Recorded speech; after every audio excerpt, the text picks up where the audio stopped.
As George Box said, all models are wrong, but some are useful.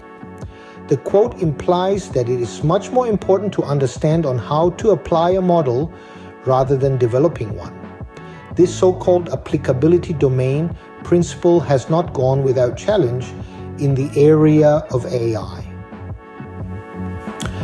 How this relates to regulatory science, a controversial opinion about applicability domain could be that the concept of applicability domain is inherently flawed and should be reconsidered in the context of rapidly evolving AI technologies.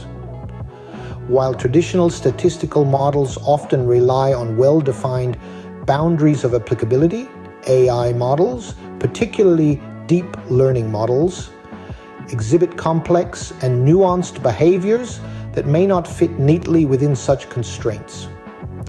Critics argue that attempting to define a rigid applicability domain for AI models could limit their potential and hinder innovation.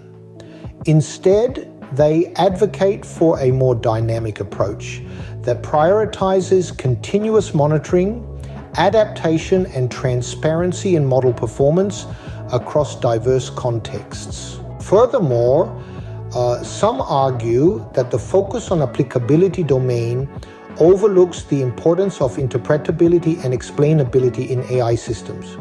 Even if a model operates within its defined domain, if its decision-making processes cannot be understood or justified by humans, its utility may be limited or even detrimental in critical applications such as healthcare or regulatory science.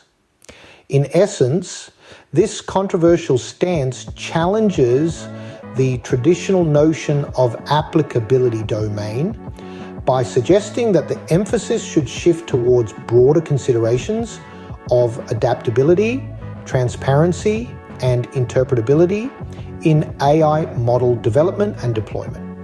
This is more relevant to regulatory science, where explainability and transparency outweigh applicability domain with respect to trustworthy. Or is it